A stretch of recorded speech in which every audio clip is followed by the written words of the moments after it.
पवित्रता तो आत्मा में निर्भर ही है पहले से, पर ऊपर से स्वच्छता बाकी है, वो करना अनिवार्य है। जिसको लक्ष्मी का दर्जा है उस धन को कभी भी गलत जगह पर ना डालें, ऐसा अनुरोध कथा से हम करते हैं आपसे महाराज। खूब लालच करो कथा से, खूब लालच करो पैसे का, कितना भी लोभी रहो, पर गलत जगह पर उसका भोग ना हो जाए, इतना भी ध्यान रखो महाराज। संयुक्तम भोगवासित्वम तदम पुरुषम वृंदावन। नारद जी को तो इस समय जो कोई कुछ बता दे वही करने लग जाते। मरता क्या नहीं करता, डरता क्या नहीं करता। नारद जी बहुत डरे हुए, मेरा धर्म अधूरा रह जाएगा अगर मैं पुत्र होके भी अपने पिता को शांत नहीं दे पाया, कृपा नहीं कर पाया मेरे ऊपर, और मैं अपने पिता की ऋणों से मुक्त नहीं हो पाया, तो मुझे पुत्र होने का कोई नाता, कोई धर्म नहीं, मेरा धर्म अधर्म हो जाए। ऐसी औलाद नारद जैसी हो जावे तो मजा आ जाए, आनंद आ जाए। अपने पिता के सुख के लिए 3 लोक 14 भवन में पैदल घूम आए, इतनी भक्ति है माँ बाप के लिए नारद जी की। इसीलिए उनकी महिमा राक्षस से लेकर सब गाते महाराज नारद जी पे। नारद जी किसी के दुश्मन नहीं हो पाए। एक ही व्यक्ति ऐसा है जो किसी का दुश्मन नहीं हुआ, भगवान विष्णु तो डायरेक्ट आदि पब्लिक के दुश्मन है। बोलिए आप, भगवान होके भी, विष्णु होके भी आदि दुनिया नफरत करती है उनसे, आदि प्यार करती है। क्या करेंगे बता, कोई लेना देना नहीं है। क्रिश्चियन लोगों को विष्णु से होगा, तुम्हारे घर का विष्णु, ऐसा हाल है ईसाइयों का। बोलिए, उन्हें अपना ही गॉड चाहिए, उन्हें तुम्हारे राम से कोई लेना देना नहीं है, इतना हाल है। पर नारद जी से उनको भी लेना देना है, इतने जोरदार है नारद जी। इसलिए याद रखो महाराज, ये जो बाबा टाइप के लोग रहते हैं ना, वो किसी धर्म नहीं, वो सब धर्मों के ऊपर बॉसगिरी कर सकते हैं महाराज। है तुम लोग हिंदू है, और हिंदू होकर कितने मौलवियों से गंडा ताबीज बनवा के लाते हैं, है कि नहीं? उनकी मस्जिद में नमाज पढ़ने में तुम्हारी मां मर जाएगी, पर गंडा दे दे बाबा, ताबीज बना दे मौलवी बाबा, हमारा उद्धार करवा दे, हमारी बीमारी ठीक कर दे बाबा। चादर चढ़ाएंगे पीर बाबा पे जाके, हरी चादर है। मस्जिद पढ़ने में क्या, मस्जिद में नमाज, भगवान का भजन करने में, अल्लाह कहने में क्या तकलीफ हो रही है तुम्हें? उन्हें राम कहने में क्या तकलीफ हो रही है? समझ में नहीं आ रहा है। सर्वत्र भूतम गतम भूतश्च, स्वार्थ के लिए सब सबको मानते हैं, पर जहां बात सत्य की आ जाती है वहां सब झूठ पड़ने लगता है। मरे जा रहे सब एक दूसरे में। जिनकी बुद्धि भगवान ने अच्छी कर रखी है वो कभी भेद नहीं समझते, वो समान इंसानियत का नाता रखते हैं। खूब राम की जय करते हैं, राम की दुआ करते हैं, अल्लाह की जय करते हैं, अल्लाह के बंदों को खुश होने के लिए प्रभात करते हैं। ये व्यासपीठ से जाने वाली कथा टीवी में जाएगी, अब कौन ना बोलता है कि तुम मत सुनो, कौन कहता है मत सुनो? सबके लिए खुल के जा रही है। माइक में से आवाज पूरे गांव में है, कोई किसी भी धर्म का हो, किसके कान में रुई लगाई है हमने, कोई भी इसे सुनेगा। इसीलिए भागवत सबके हित का काम करती है, इसीलिए सर्वहित की है, इसीलिए भगवान का स्वरूप है ये। सूरज से किसी को नफरत नहीं है क्या? हिंदू मुस्लिम सिख ईसाई सब सूरज को स्वीकार कर रहे हैं महाराज। चंद्रमा से किसी को झगड़ा नहीं है, धरती से किसी को झगड़ा नहीं है, सब सबको मान रहे हैं। बात तो सुनो, हाँ, पर आपस में भाई भाई भाई भाई नहीं। सूर्य का प्रकाश सबको चाहिए, चंद्रमा की चांदनी सबको चाहिए, धरती का गंध सुगंध फल फ्रूट अनाज अन्न सबको चाहिए, नदियों का पानी सबको चाहिए, तो सब कर रहे हैं महाराज। पर हिंदू हिंदू बन के कोई जरूरी नहीं है, मुसलमान मुसलमान रहे कोई जरूरी नहीं है, ईसाई ईसाई रहे कोई जरूरी नहीं है, बौद्ध बौद्ध रहे कोई जरूरी नहीं है, सिख सिख रहे कोई जरूरी नहीं है, पर इंसान के रूप में पैदा हुए हो, इंसान रहना जरूरी है, तब काम चल जाएगा। मुसलमान के बगैर भी आनंद हो सकता है, हिंदू बिना बने भी आनंद हो सकता है, पर इंसान बिना बने आनंद दुनिया में कहीं प्राप्त नहीं हो सकता है, क्योंकि आनंद तो केवल इंसान के लिए ही सच्चिदानंद ने बनाया है।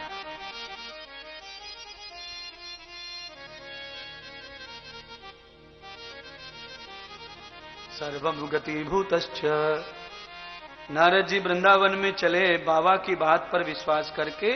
जैसे वृंदावन में नारद जी प्रवेश करते हैं, मार्ग में ही नारद जी को एक महिला के रोने की आवाज सुनाई पड़ी। महिला रो रही हैं। नारद जी ने संत हृदय नवनीत समाना, नारद जी का हृदय देखते से ही दुखी हो गया। ये क्या है, क्यों रो रही हैं आप, क्या हो गया है? तो महिला की दोनों जांघों पर दो जवान जवान लोग लेटे हुए, गर्दन उनके यहां रखी हुई है। देखिए, एक पत्नी और एक मां, ये ही दो मरे हुए आदमी को गोद में लेते हैं।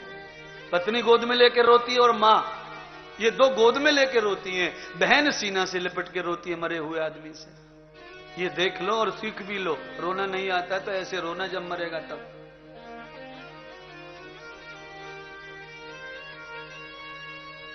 पत्नी और मां, नारद जी समझ गए, दो हैं तो इसका मतलब पति तो हो नहीं सकते, ये कोई पुत्र ही होंगे।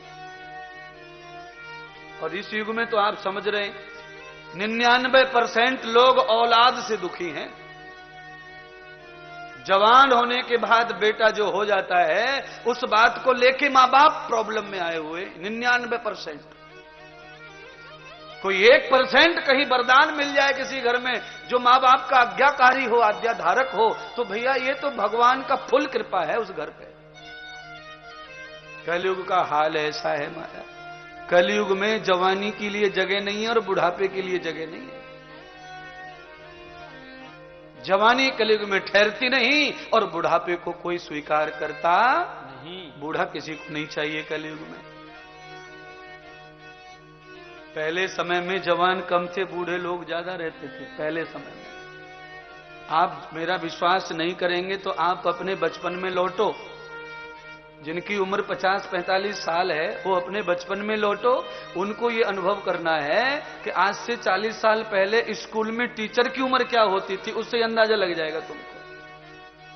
आज से 40 साल पहले, 35 साल पहले टीचर की उम्र कंपलसरी 40 साल के ऊपर की होती थी। विद्यार्थी की उम्र 10 साल तो टीचर 55 साल का, 60 साल का। इतना फर्क था, इसलिए भ्रष्टाचार नहीं था स्कूल कॉलेजों में। अब टीचर है 22 साल का और स्टूडेंट है 21 साल का। अब एक साल में कैसे का बचेगा कुछ? बोलिए, इधर से सीएनजी की आग, उधर से पेट्रोल की आग, दोनों है। हमारी बेटी इंजीनियर पढ़ रही है, इंजीनियर। हमारा बेटा बीटेक कर रहा है, बीटेक। ये तो भगवान ही जानता कौन सा ट्रैक चल रहा है। कॉलेज के ग्राउंड में पेड़ के सब डाली छिल गई बैठ बैठ के कमर से। पेड़ से बैठते टकरा के। मेरी आवाज को क्या होगा?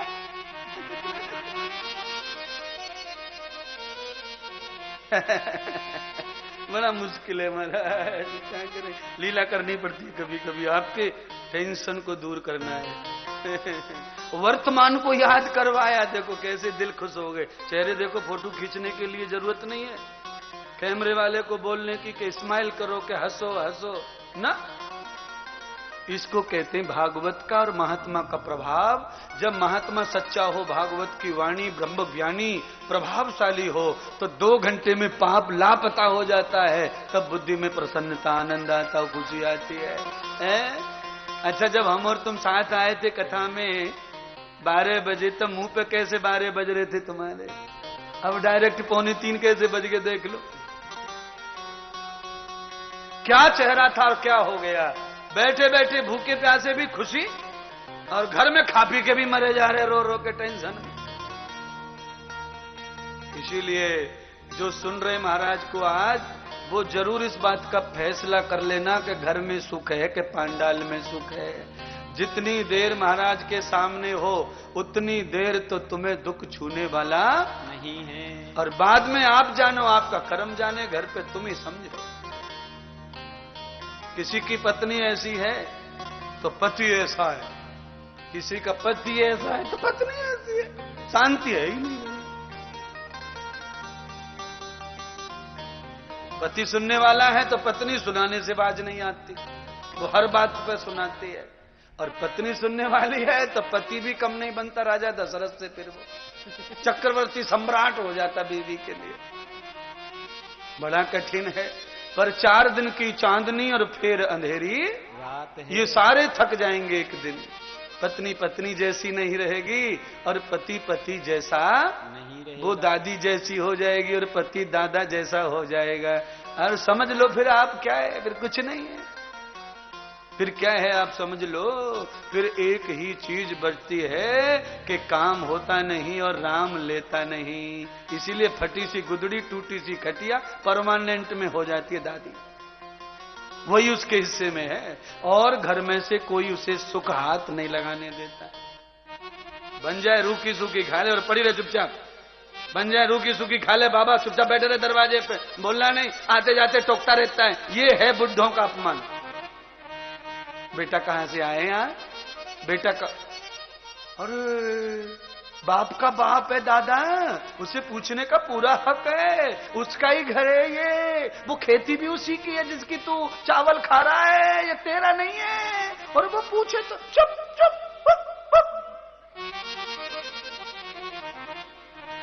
मैं जब भी काम पे जाता हूं टोकता है, मैं जब भी जाता हूं टोकता, मेरा काम नहीं बनता। अरे गधे, तेरे भाग्य में नहीं है काम।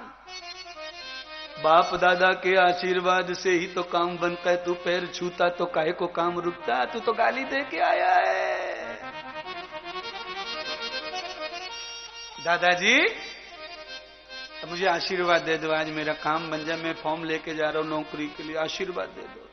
हाँ, ऐसा भाग्य टेका पार के किसी दादा का हो जाए तो मजा आ जाए, दादा खुश हो जाए। पर दादा का भाग्य ऐसा है नहीं, ऐसा ही भाग्य टेका पार। दादा चुप बैठ जाए और वो चावल बन जाए तो नमक मिर्ची मिला के घोल घाल के पेट को भर ले और जी ले। क्या फायदा है ऐसी जिंदगी का? मैं इसीलिए आया हूं, बार बार आने का कोशिश करता हूं। टुकड़ियों में मत बटो, मिलजुल के कथा करते रहो। तो दादाओं की, बाबाओं की, दादियों की सबकी लाइन लगा देंगे हम, चिंता न करना। तुम्हें पुजवाने के लिए ही कथा होती है। आज ब्रह्मा कौन है? दादाओं के दादा, सबके दादा। नारद उसकी खुशी के लिए भूखे प्यासे भटक रहे हैं और यहां दादा दादी भूखे प्यासे भटक रहे हैं, बालक मजे लूट रहे हैं। ऐसा युग आ गया है, इसीलिए मुझे ब्रह्मा नारद की कथा सुनानी पड़ रही है। जैसी बीमारी वैसी दवा परोसनी पड़ती है। युग जवानों का है, इसलिए मोदी जी हर देश में जाते हैं, कहते हैं भारत जवान है, भारत में 70% जवानी है। क्या काम की है जवानी? गुटखा खा रही है, तंबाकू खा रही है? किस काम की जवानी? 17 साल का फोकरा पी के आया बालौद से, क्या करेगा इस जवानी का? है जवानी जब अच्छी लगती है जब अभिमन्यु की तरह अपने बाप का साथ देख के चक्रव्यूह के युद्ध में घुस जाता है और अपने माँ बाप को बचा के प्राण खुद के गंवा देता है। इसको जवानी कहते हैं। माँ बाप की छाती पर दाल धर रहे हैं, ये जवानी किस काम के है? कुछ करके दिखाओ, कुछ बन के दिखाओ, तब तो जवानी को हम भी प्रणाम करेंगे। जवान बूढ़े हो गए और बूढ़े बच्चे हो गए, मारे नादान होके जी रहे। भागवत कहती है आज नारद जी ने भक्ति को अनुराग दिया। तमम भक्ति यथाम गुणम क्रियात्मनम तद दुख। देवी तुम्हारे गुणों की महिमा तो मैं अच्छी तरह जानता हूं, पर यह दुख आया कैसे? तब भक्ति ने दुख आने का कारण बताया। क्या दुख है, क्या कारण है? तो उन्होंने कहा कि मैं सौराष्ट्र में थी, गुजरात में समुद्र के तट पर, वहां मैं जवान हो गई थी, फिर मैं वहां धीरे धीरे बूढ़ी होने लगी, तो मुझे बुढ़ापे से डर लगा, तो मैं जवान होने के लिए वृंदावन आई। और वृंदावन में आके मेरे दोनों बच्चे बूढ़े हो गए, मैं तो जवान हो गई। बूढ़े बच्चों का मतलब होता है अकर्मण्य। अकर्मण्य 20, 25, 30 साल का लड़का भी कर्म करता नहीं, घर चलाने के लिए सेवा करता नहीं, वो कौन है? वो बूढ़ा हो गया है, जड़ हो गया है, इसीलिए मार हो रही है। 25 साल की उम्र में खटिया तोड़ रहा जवान बेटा और मां खिला रही है, बाप कमा रहा है, तो इसको कहते हैं इससे ज्यादा दुर्भाग्य कुछ नहीं है मां का। भक्ति माता इसीलिए रो रही थी कि ये दोनों जवान होके बूढ़े हो गए, दरिद्र हो गए, सोते रहते सोते रहते सोते रहते, मैं क्या करूं। कलिशयानो भवती, कलयुग में नींद ज्यादा है, कलयुग में नींद, कलयुग में बहुत नींद है। कलिशयानो भवती लिखा है, शास्त्र कहता है कलिशयानो, कलियुग है सोने के लिए ही ज्यादा समय वेस्टेज होगा कलयुग। कुछ काम हो न हो पर आदमी सोना पसंद ज्यादा करेगा।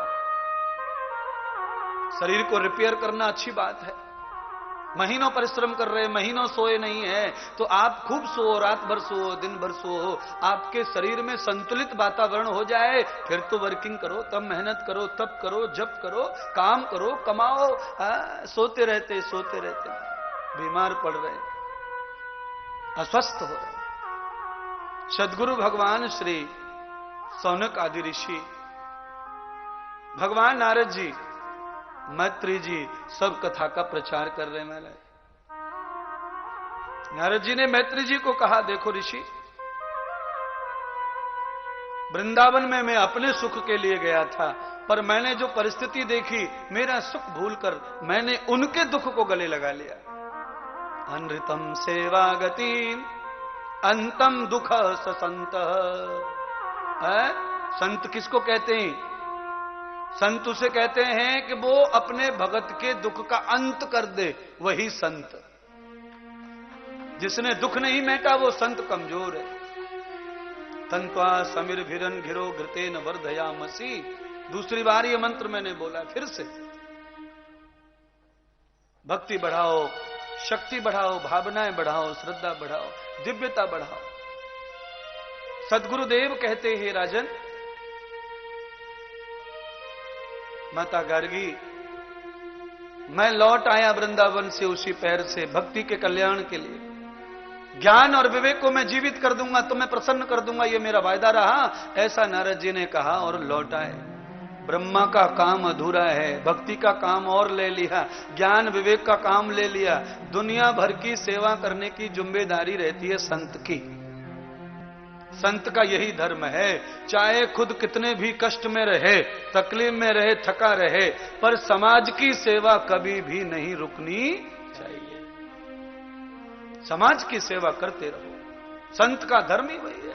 जब अपने बीवी बच्चे, घर परिवार, नाते रिश्ते सब छोड़ दिए, तो राष्ट्र के लिए हर पल जागते रहो, सब राष्ट्र से संबंध बनाओ।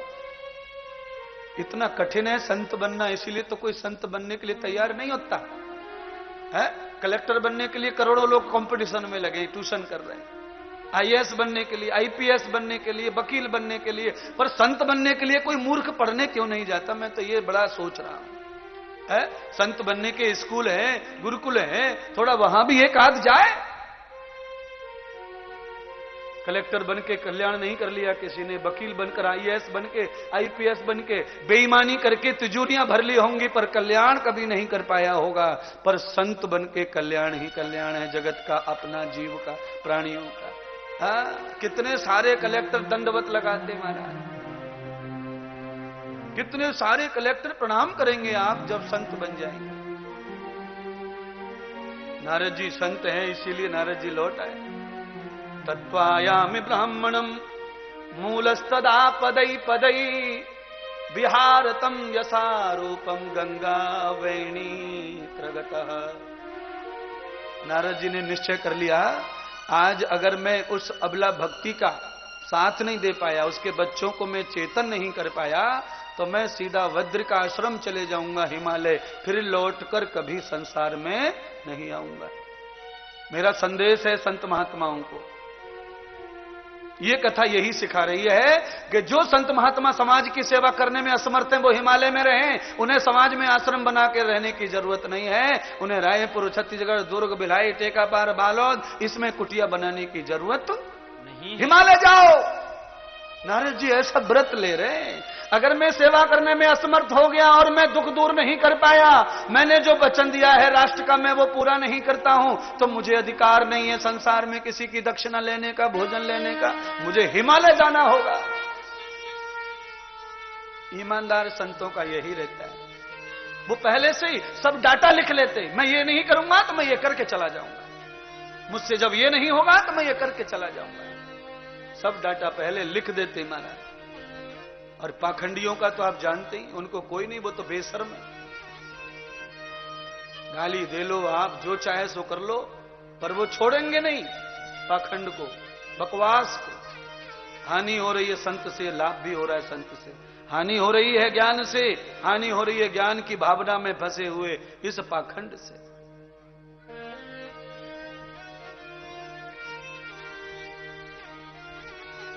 भद्र का आश्रम जाने के लिए नारद जी निकल पड़े। जैसे ही नारद जी गंगा के तट पर पहुंचे भद्र का आश्रम के निकट, तभी भगवान विष्णु के पुत्र सनत कुमार, 4 भ्राता ब्रह्मचारियों ने नारद जी को देखा। एक बात और सुननी समझनी आपको पूरी तरह से, संत महात्मा भी सुने समझे। संत बनने में बहुत कठिनाई है, निराशा है, अस्वस्थता है, पाखंड से सब बड़ा हो जाता है, पर संत का कुछ बड़ा होने में बहुत देर लगती है। कठोर तपों से गुजरना पड़ता है, अंगारों पे चलना पड़ता है अच्छा सन्यासी बनकर। पग पग पर न जाने क्या टोकेगा कोई, क्या रोकेगा कोई, है बड़ा दुर्लभ है महाराज। नारद जी की सहायता करने भगवान ने भेज दिए 2 ब्रह्मचारी, 4 ब्रह्मचारी, जो समाज की सेवा श्रद्धा से करते हैं। उनकी मदद के लिए कोई न कोई भगवान वरदान भेज देते हैं, खड़ा कर देते हैं कोई न कोई। 4 टूटे 8 जुड़े, काम नहीं रुकेगा, ये टेंट पड़ता ही रहेगा, काम रुकेगा नहीं महाराज, ये पड़ेगा टेंट, ये कथा होंगी, हमारा आगमन होता ही रहेगा। पर क्यों नहीं होगा महाराज, ये दुनिया है, जिसका भाग्य, जिसका पुण्य उदय होता है उसको ही भागवत में जुड़ने का सेवा मौका मिलता है महाराज। है हमारे महेश जी हैं, देखो राजनंद गांव दूर से जुड़ गए, और कोई लोग गांव के गांव में रह के नहीं कथा से जुड़ पाए। इसे भाग्य कहते हैं, पुण्य कहते हैं, निष्ठा कहते हैं, भक्ति कहते हैं, श्रद्धा कहते हैं। कौन कैसा है वो बाद में सोचेंगे, पर किसको मौका मिला, भगवान ने किसको चुना, कथा सुनने आओ, आयोजक बनो, यजमान बनो। अपनी कथा करके भी कुतरेल में भी यजमान थे, यहां भी यजमान है। हाथ पकड़ा है सदगुरु ने, कहीं भी यजमान बनने का मौका मिलता है। पर जिनमें श्रद्धा भक्ति है ही नहीं, जो पूरे बेईमानी में ही घुसे पड़े, उनको मौका मिलेगा नहीं, बिल्कुल चौकट पे होके भी दरवाजे से दरवाजे लाभ नहीं मिलता।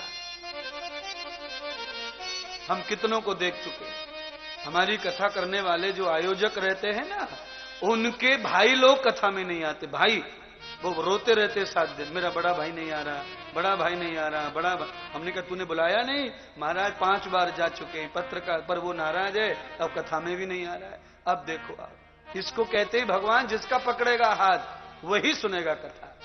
भगवान जिसको पीछे से सहारा देगा, पीठ पे धक्का, वो कथा का आयोजक बनेगा, यजमान बनेगा, दान करेगा। अरे क्या फर्क पड़ता है, जब तुम्हारे नालायक बच्चे खर्चा कर देते तुम्हारी कमाई का, तो अपने हाथों से कभी कभी अच्छी जगह पर भी खर्च करने में कोई बुराई नहीं है। तुम्हारी औलाद रोज पेट्रोल डाल रही है मोटरसाइकिल में और धुआं बना के उड़ा रही है और काम कुछ नहीं कर रही है, क्या फर्क पड़ता है?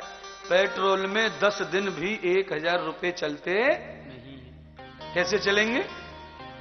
80 रुपए से ज्यादा की 1 लीटर आ रही है, 40 किलोमीटर गाड़ी दौड़ती है। एक बार दुर्ग चले जाओ, काम खत्म हो गया 200 रुपए का, 3 दिन में मामला समाप्त हो गया।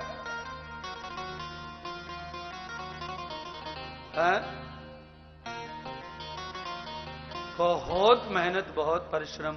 इस बार मैंने भी बहुत तंग किया आजू तुमको, 12 महीने से तंग कर रहा हूं, तारीख नहीं देता, कथा नहीं करूंगा, मैं नहीं आऊंगा, मैं नहीं करूंगा, तुम अकेले हो, तुम फंस जाओगे, तुम दुखी हो जाओगे, तुम ऐसे। मैं बार बार इनको ऐसे ही कह के साल भर निकाल दी। नहीं, कथा तो अप्रैल में पिछली साल ही हो रही थी, मुझे मालूम था कि वो भोला मानस है, आफत आ जाएगी, गले में हड्डी बन जाता खर्चा। पर आदमी इतना पागल है भागवत के लिए कि उसने रो धो के कर करा के बस भगवान ने खड़ा कर दिया, उसके साथ में बहुत सारे लोग खड़े हो गए, क्षेत्र खड़ा हो गया और फिर से आपका कार्य संपन्न हो गया। बहुत कठिन है। गांव में बड़े मजबूत मजबूत लोग भी हैं, पर ये सेवा करने का मौका सबको भगवान देता नहीं है, सबको नहीं देता महाराज। आयोजक बनना, मुख्य बनना बहुत कठिन है। कितने दरवाजों पे माथा टेकना पड़ा होगा वो तो अब यही जाने। जो लोगों के घर पानी पीने का हक नहीं, धर्म नहीं, वहां हाथ फैलाना, बोलना, क्या बड़ी बात है। धर्म के लिए लोग अपने बच्चों के लिए भीख मांगते होंगे, यहां धर्म के लिए, कर्म के लिए अपना खुद का न्योछावर कर देते हैं। पिछली कथा, पहली कथा में लाए थे, मुझे पहली बार यही बिना सोचे समझे कर डाला। बस गुरुजी होना होना होना, पागल है गुरुजी के लिए। पर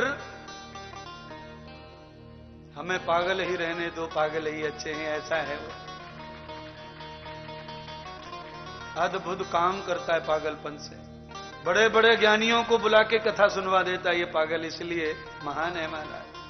क्षेत्र के बड़े बड़े महात्मा, बड़े बड़े लोग, नेता अभिनेता आ जाते हैं। ना बुलाए, पागलपन ना करे तो ये बातें सुनने को कैसे मिलेंगी आपको। इसीलिए मेरा अनुरोध है कि जो भी सहयोग है ताकत से सहयोग करें। कोई मिडिल क्लास आदमी जब अच्छे काम को निकलता है तो उसका सपोर्ट करना चाहिए। राजनीति कदापि ऐसे कामों में करना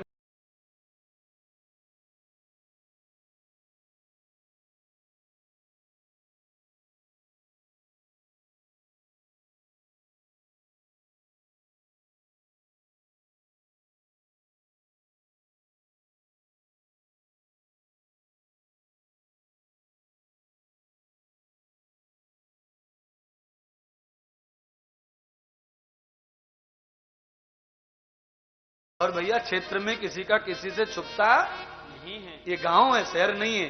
ये सब सबकी जानते हैं। इसीलिए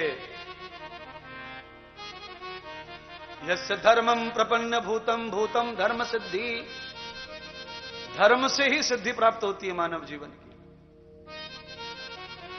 अपनी जेब से कर नहीं सकते, दूसरे से लाए हैं, उसके साथ में बेईमानी करने का हक किसी को नहीं। आपने रसीद फाड़ी भागवत की रसीद रखी है लोगों के पास में, केस कर देंगे, लेने के देने पड़ जाएंगे। पैसा भागवत का और तुमने लगाया किधर? गारंटी से मैं थोड़ा भी मैं कर दूं गड़बड़ तो सबको देखना पड़ेगा मुंह हवालात का। पर नहीं, मेरा ये काम नहीं है, मैं इसके लिए नहीं हूं। जो करेगा सो एक मरता दूसरा खड़ा हो जाता, मैंने पहले ही कह दिया है। दादाजी मरे, दादाजी मरने में कोई फर्क नहीं पड़ता। पापा जी दादाजी बन गए, उनको नातू हो गया। उसी घर में दादा बनते रहते हैं जिस घर में दादा मरते हैं। दादा के लिए दूसरे घर जाने की जरूरत नहीं है। थोड़ा इंतजार करना पड़ता है, दादाजी बन जाते हैं। बन गई ना, कथा हो गई ना।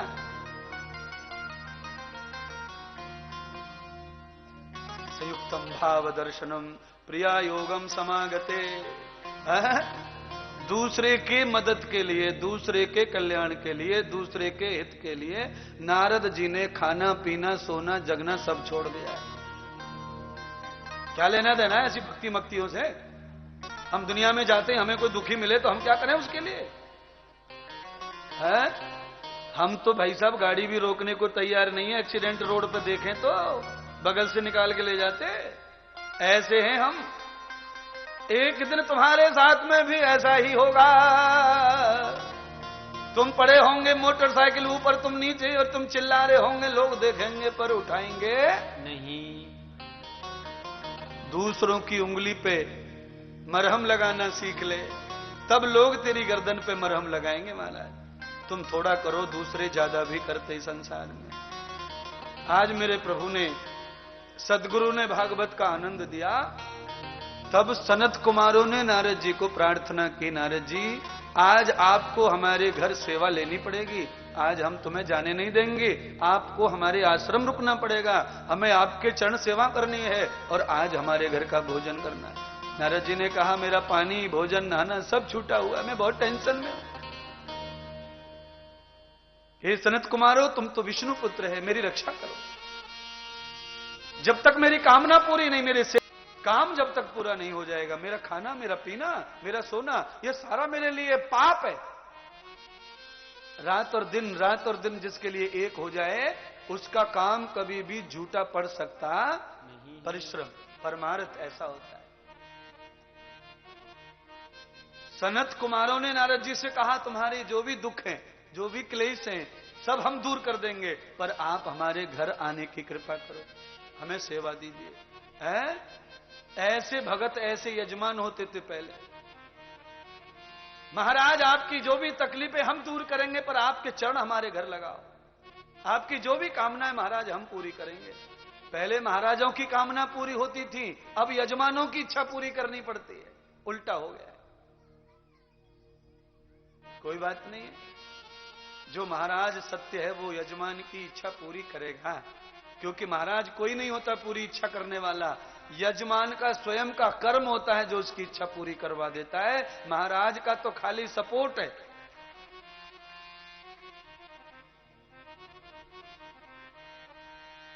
सनत कुमारों ने नारद जी को आसन दिया और कहा आप चिंता मत करो, आपके पिता ब्रह्मा की शांति हम करेंगे, भक्ति की प्रसन्न हम करेंगे, ज्ञान और विवेक को दोनों को चेतन हम करेंगे, और आपको सारी सेवाओं से मुक्त भी हम करेंगे। आप ये नारियल पकड़ो और आसन पर बैठो। नारद जी ने नारियल पकड़ा हाथ में, श्रीफल, और आसन लगा के बैठ गए। सनत कुमारों ने उन्हें मंत्र दे दिया। भगवान विष्णु के पुत्र सनत कुमार आज उनके गुरु बन गए। महाराज गुरु बनकर बैठे सनत कुमार, और श्रीमद् भागवत कथा का ज्ञान पढ़ने लगे और नारद जी सुनने लगे। नारद जी ने मैत्री जी से कहा कि मेरा विश्वास, मेरा चित्त, मेरा मन भागवत में लग ही नहीं रहा था। सनत कुमार जो कह रहे थे मेरा भरोसा ही नहीं था, मेरी कोई श्रद्धा नहीं थी भागवत पर, मैंने खुद उनका अपमान किया था। महाराज सनत कुमार, आप चारों भ्राता बार बार मुझे भगवान कृष्ण की कहानियां, उनके चरित्र सुना रहे हो। इनको चरित्रों को सुनने से भक्ति कैसे प्रसन्न हो जाएगी, ज्ञान कैसे जाग जाएगा, मेरे पिता कैसे खुश हो जाएंगे। उनके रोग का इलाज करो, उनकी व्याधि का इलाज करो, ये किताब पढ़ के सुनाने से उनका कैसे भला होगा। पर हमें 4 दिन तक लगातार मैं अविश्वास और बिना श्रद्धा के खाली मुझे जबरदस्ती बिठा के रखा। तो पर मैंने जो लीला देखी, जैसे ही चौथा दिन भागवत का हुआ, कृष्ण भगवान के अवतार की कथा मैंने जैसे ही सुनी, भगवान बाल गोपाल विष्णु अवतार भागवत में लिए, तब देवता सब उतर आए। उसी में मेरे पिता ब्रह्मा फूल बरसाते हुए आए और भक्ति नाचते हुए आई, ज्ञान और विवेक दोनों जवान होके आए। तब मेरा विश्वास अचानक भागवत पर बैठ गया। तंभूतम यस्य भागवतम तथा पुण्यो गति नाम। भागवत का महत्व जब तक समझ में नहीं आएगा, दिल उससे लगने वाला नहीं है। अरे अच्छा, लोग दूर से ही आलोचना करते, ये क्या है भागवत, भागवत, ये क्या है भागवत, भागवत, भागवत। अच्छा, जिन्हें मालूम कुछ नहीं है, खाली दूर से ही बोलते हैं। ओ भागवत वाले, एक बार पांडाल में बैठ जा इंद्रदेव महाराज के पास में आके, तब बोलेगा शाम को, ओ भागवत, ऐसी भागवत। देखा नहीं, कुछ नहीं, लेना नहीं, देना नहीं, दूर से क्या करते रहते, भागवत, भागवत।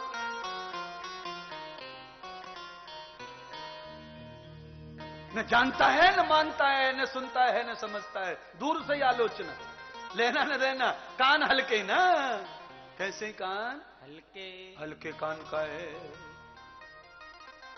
बड़ा मुश्किल है।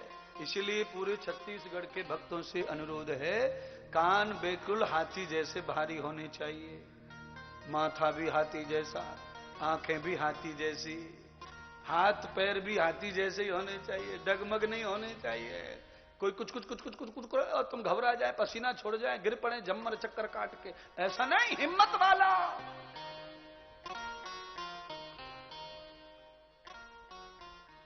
है?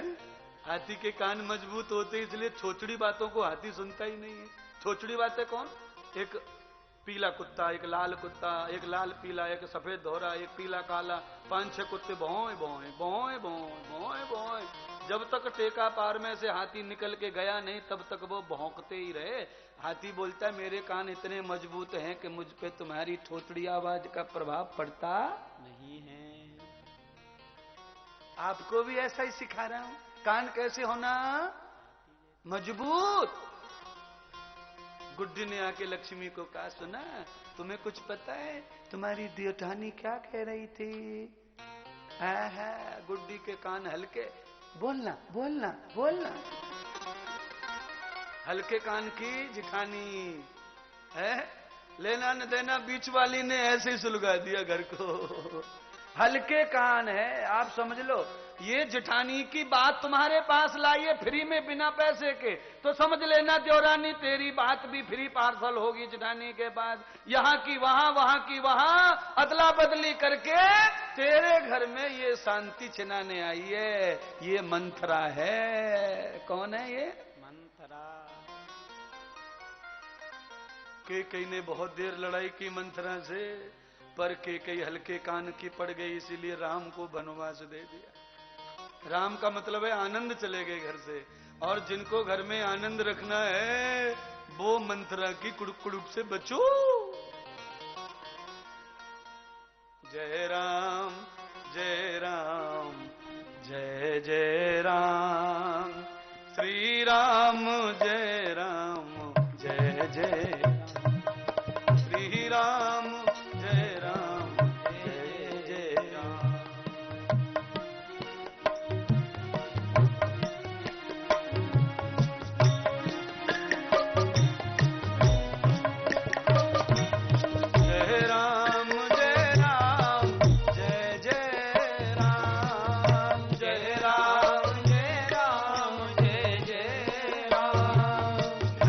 कथा का महत्व बताया। जो पिता दुखी ब्रह्मा वो पहुंच गए बद्र का आश्रम में देवताओं के साथ, और फूल बरसा रहे, आनंदित हो रहे, मेरे बेटा कल्याण कर दिया तुमने। भक्ति नाच रही है, ज्ञान और विवेक दोनों जवान हो गए, और मुक्ति सेवा के लिए घूम रही है। अरे मुझे काम कर रख लो, झाड़ू वाली बना लो, पोंछे वाली बना लो, झूठे बर्तन घिसवा लो। मुक्ति योगी जन से ढूंढ रहे हैं, वो कहां है? वो भक्ति के साथ में है। जिनकी भक्ति प्रभावशाली, जिनका ज्ञान और बेटा विवेक बन जाए, उनके घर में दासी बन जाती है मुक्ति। सीधे होके सारे देवता प्रसन्न हो गए। भागवत की महिमा है ये। पितरों की शांति के लिए भागवत जरूरी है, ज्ञान और विवेक को जागृत करने के लिए भागवत जरूरी है। भक्ति का दूसरा नाम है बुद्धि। बुद्धि के दो बेटे, ज्ञान और विवेक, और बुद्धि के दोनों बेटे अगर मूर्छित हो जाएं तो बुद्धि को सिवाय रोने के कुछ भी समझ में आता नहीं। जय राम जय राम जय जय राम, जय राम जय राम जय जय राम, श्री राम जय राम जय जय राम। हरि बोल। श्री राम जय राम जय जय राम। बोलिए, कल से समय पे आना। कितने बजे कथा है? 12 बजे। 1, 12, 11:30 बजे भर दो पंडाल को। फिर महाराज का कला देखो, फिर अलग कला। जय राम आरती के लिए यजमानों को मंच पर आमंत्रित करते समय भागवत का संपन्नता की ओर है। जय राम जय राम जय जय राम। कितनी जल्दी कथा समाप्त हो गई। शुरू हुई कि नहीं हुई है कि नहीं पता चला। अधूरा अधूरा लग रहा है। अभी बंद मत करो महाराज, चालू रखो।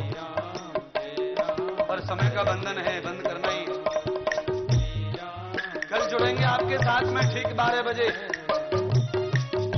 और चैनल पर 3 बजे कथा का आनंद लेना है आपको रोज। आप जाइए सुन के, और डबल सुनिए घर पे जाके, देखिए खुद को कि आप क्या कर रहे थे कथा में। जय राम जय राम जय जय राम, श्री राम जय राम जय जय राम। मंच पर मैं आमंत्रित करना चाहूंगा मुख्य यजमान के रूप में श्रीमान जी जय महेश जी सिन्हा राजनांदगांव सपत्नीक मंच पर पधारेंगे तथा श्रीमान लक्ष्मण जी साहू जी सपत्नीक मंच पर पधारे। राकेश चंद्राकर जी, आजूराम जी, भागवत सोनी जी, श्री बहार यादव जी सपत्नीक आरती के लिए पधारेंगे। उसके बाद श्री कृष्ण कुमार जी यादव जी, इंदुराम जी निषाद, नरेंद्र साहू जी, दीन बंधु यादव जी सपत्नीक आरती के लिए पधारेंगे। उर्मिला नेत्राम सरपंच जी टेकापार मंच पर आरती के लिए पधारेंगे।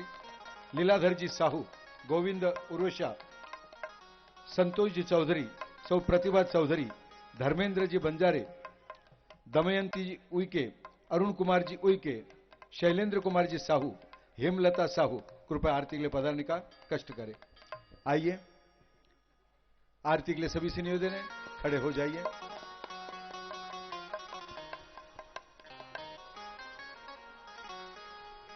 आरती। श्यामा तेरी आरती कन्हैया तेरी आरती सारा संसार करेगा हाथ जोड़ के। श्यामा तेरी आरती कन्हैया तेरी आरती सारा संसार करेगा कर जोड़ के।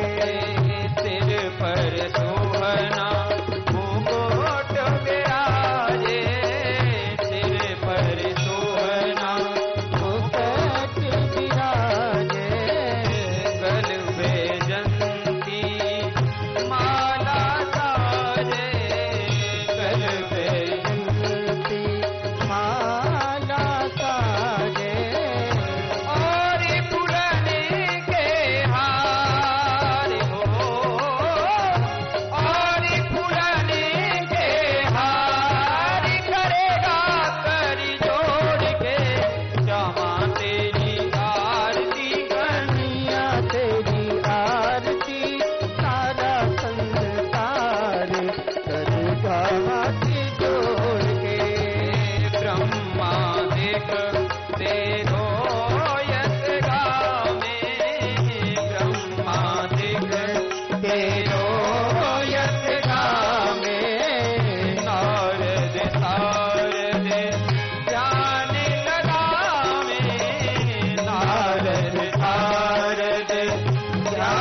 जो आरती गावे श्री राधा माँ तब पद पावे श्री राधा माँ तब पद पावे पाड़े सुयासी अपार ओ पाड़े सुयासी अपार करेगा कर जोड़ के श्यामा तेरी आरती कन्हैया तेरी आरती सारा संसार करेगा कर जोड़ के श्यामा तेरी आरती कन्हैया तेरी आरती सारा संसार करेगा करी जोड़ के करेगा हरी जोड़ के करेगा करी जोड़ के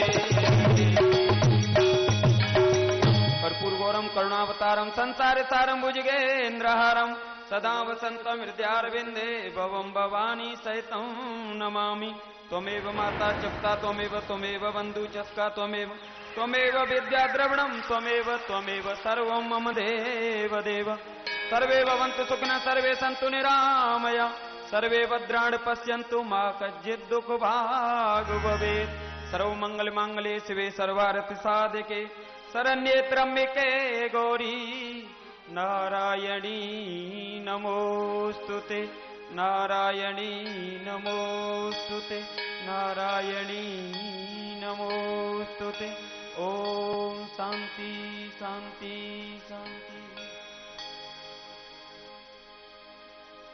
बोलिए श्री बांके बिहारी लाल की जय हो, राधे रानी सरकार की जय हो, बोलिए स्वामी इंद्रदेव जी महाराज की जय हो, बोलिए संत समाज की जय हो, जय जय श्री राम।